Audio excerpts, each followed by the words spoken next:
Hello, and welcome back to another Pick a Card. How I came across this topic is I pulled from my palm reading deck, and these two cards came out. So we have the headline and the Saturn finger, but both of them talked about a bend or a curve.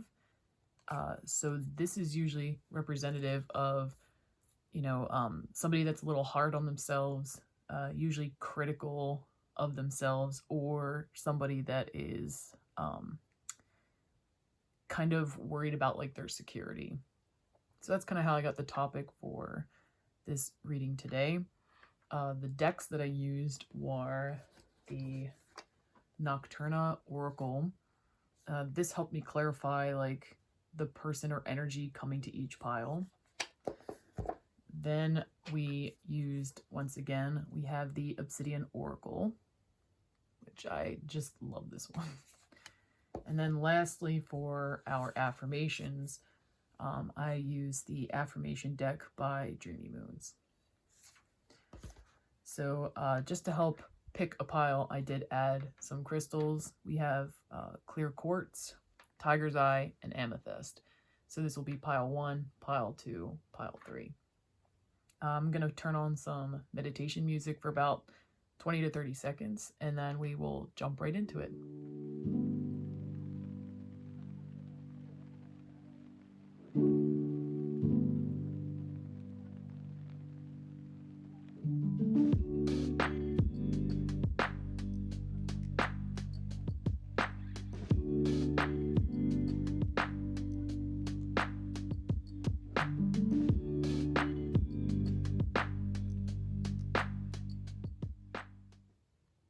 Hello, pile number 1. That's if you chose this crystal. How I laid this out is that this card is kind of representative of the person for this reading. And then I did these 3 card pulls to kind of figure out the critical self and what needs to be worked through. And then we have an affirmation just to kind of tie it all together. So for Mountain Lion usually represents like solitary, preserving energy, territorial. These creatures sleep a lot. They are a cat, so they sleep a lot. So that could be you. Or you could be somebody that might be very territorial, meaning that you care a lot about your items, or you care a lot about your personal energy or space. So their territorial could be many different ways. So if that resonates with you, then this is probably your pile. So to kind of work through that self-criticism going on in your head, the spoonbill and labradorite, this kind of represents turning inwards. So possibly being shy, maybe constantly wanting to take a break from things such as like social media or social events. However, you also have it paired with labradorite. So labradorite is kind of like a personal power stone. It also helps with like protection of like your higher self. So this is coming across that when you are in solitude or when you are by yourself, kind of like recharging, maybe focus on your personal power, your strength. It seems like this is telling you to get rid of those negative thoughts of I can't do this or I'm too worried to do that. And this is saying, let's focus on the positives. I am strong at, going out and picking up my own food, or I'm okay going out in public because that's something that I need to do. Something along those lines. Let's find like a personal strength that you have. And when you find that personal strength, maybe put like a protection around it. So either carry some labradorite with you. This could also be protection magic if you believe in that. Or this could also be, taking a precaution such as, I'm going to pack a water bottle in my bag so that if I get thirsty, I can drink it. Some type of protection that way. Then we have the blue moon.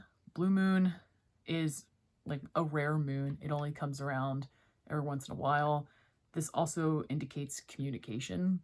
So for this, I'm seeing that your communication style might need some reevaluation. So again, when you're in this solitude state, maybe think about your communication. Does it really represent your heart and your soul? Are you just chatting just to talk, or are you not talking at all?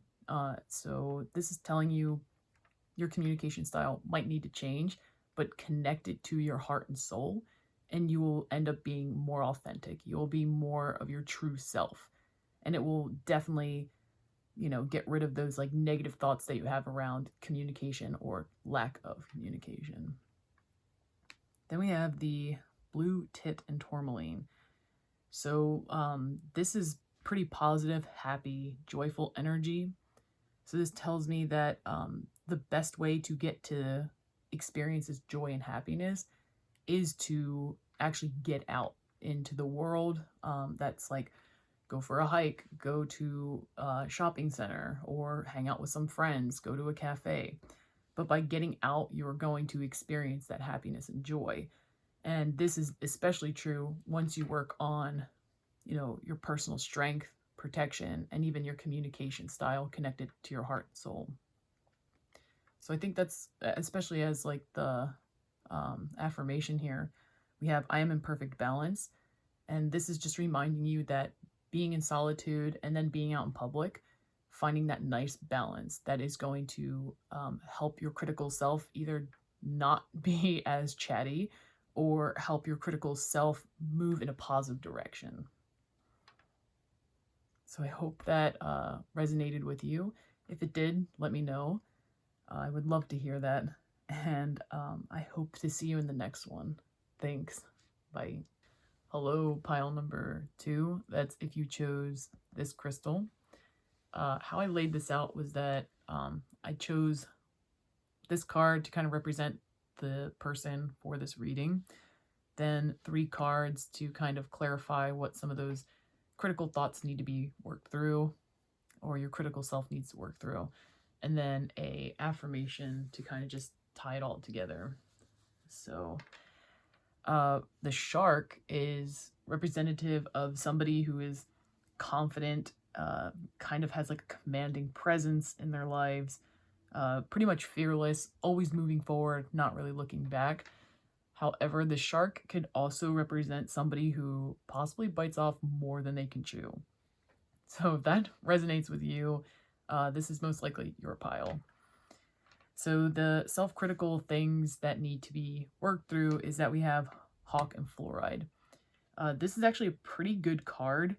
This is saying that this is a time to put plans into action, especially after all the research has been done, which you are that type of person. You definitely do research very thoroughly. You look into all the details. However, this is also saying that sometimes internal noise from your own self or from other people will sometimes get to your decision-making process when it comes to making these detailed decisions. So this is pretty much saying, like, let's pull back, let's hone in on certain things, and let's not allow our own internal thoughts or other people's thoughts to kind of like muddy the waters for us. Then we have this paired with the full moon. So the full moon usually represents like the completion of a cycle. This is also a really good time for, reevaluation. So this is a very powerful card, just like the shark and yourself. But this is kind of saying, like, let's reflect on like the goals and plans that were made. Have they come to fruition? Do they need to be adjusted at all? And this is also a really good reminder, especially for pile 2 here, is that you do not have to complete all of the goals that you set out to do. Just because you didn't complete something does not mean that is a failure or that you are a failure. This just means that maybe a goal was a little too big, or maybe there's too many little like minute details that you want it to complete to get to this goal. And this is kind of just saying, let's reevaluate it. Let's maybe dial back the goal a little bit. Let's maybe look back at each one of our little details. Do we really need them or not? And this kind of pairs nicely moving into String of Pearls and Feather. So this card is pretty much about like karmic balance. This is also like getting in touch with your higher self, especially with the feather here. So this is kind of saying not every little detail will be known. So just trust that your higher self or that your guides will know that answer when the time comes. So again, this is a really good card, but make sure that, you know, any decision that you're leaving up in the air, you're kind of doing it in an ethical way. So it's almost like integrity, you know, do the right thing even when no one's watching type of deal. Because it's very easy to maybe fall into this thought process of, well, this person got what they're that goal and I wanted that goal. So now I'm going to do something like unethical to get to that goal. Let's not do that. Let's just leave it up to our guides and our own spiritual team, or even our journal, to help us through these small little setbacks at this point. And this leads right into a beautiful affirmation for pile number 2. I welcome miracles into my life. This is just a really nice reminder that not every detail needs to be thought through.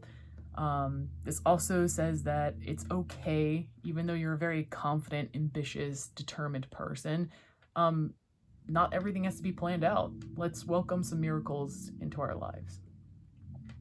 Please let me know if this reading resonated with you. I really appreciate you coming by and listening, and I hope to see you in the next one. Thanks. Bye. Hello, pile number 3. That's if you chose this crystal.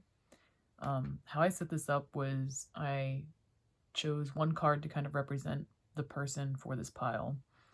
3 of the things that are pretty critical or self-critical, and an affirmation to kind of like help tie this all together. So pile 3 stumps me every time. So I got Pitcher Plant, which is usually like deceit and illusionment. So I went to another deck to clarify kind of like the energy of the person coming to this reading. And I got Enticement, which they pair nicely, such as like Drawn to the Flame. So with this clarifier card, I was finally able to kind of pinpoint the person of this pile. And this is somebody that kind of has like a childlike wonder to them. You are the type of person that might fall for like certain temptations. You might be drawn to certain things that make you gullible. The words that came across were like wool over your eyes, kind of being pulled. You get dazzled easily. And if that resonates with you, then this is probably your pile.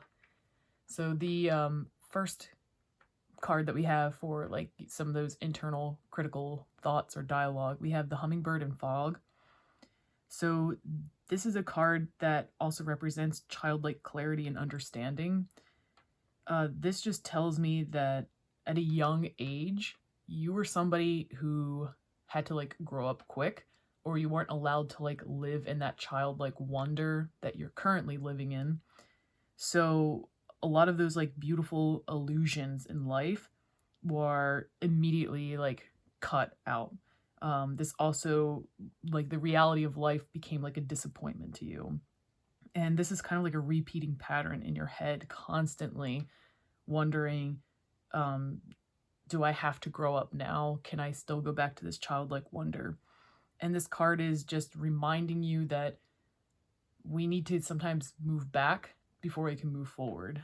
So this almost made me like choke up a little bit, but the message I got from this was that there needs to be some clarity developed around the things that you have seen as a child versus now, and that it's okay that things were kind of destroyed, but it is not okay to still live in this like fake reality that you may have created for yourself.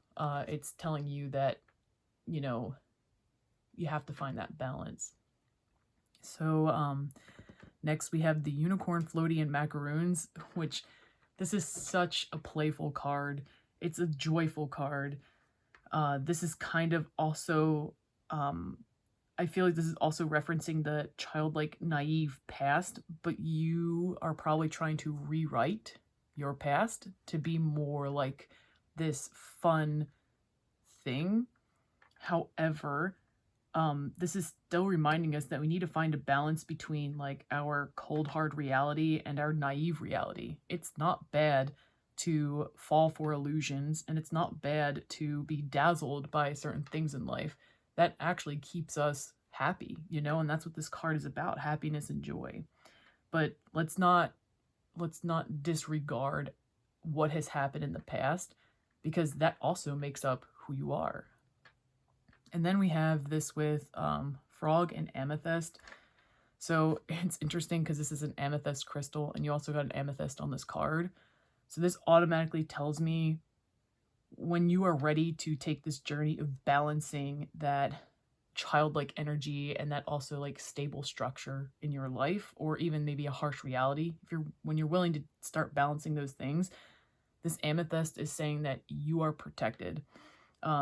So it's okay to branch out, take this journey, you know, maybe work through some, you know, work on your past self, like maybe your childhood, and really acknowledge that this happened, but it is okay for me to still indulge in childlike activities, or even be childlike and falling for magic tricks or illusions. You know, that is okay, but let's not make that our everyday, okay?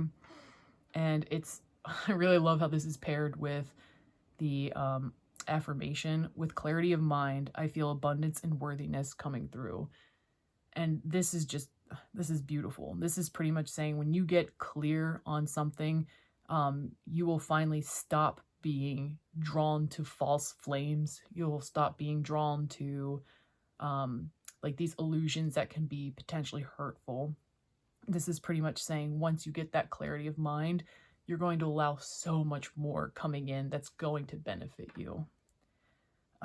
If this pile resonated with you, please leave me like a purple heart down below in the comments.